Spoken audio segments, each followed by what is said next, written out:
মিজানুর রহমান আজহারি চলে যায়নি, তাকে চলে যাওয়ার জন্য বাধ্য করা হয়েছে। একটা মাহফিলে 10 লাখ 15 লাখ লোক হওয়া, এটা দুনিয়ার কোন রাষ্ট্রপ্রধানের ইতিহাসেও নেই, ঠিক কিনা বলুন?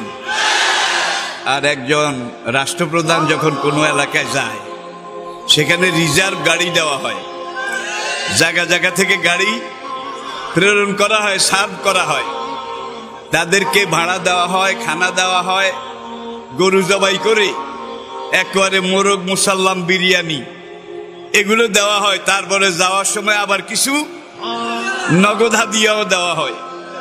কিন্তু আমাদের মাহফিলে, আমার ছেলেদের, আমার সন্তানদের মাহফিলে যারা আসে, তারা নিজের খরচে আসে, নিজের খরচে খায়।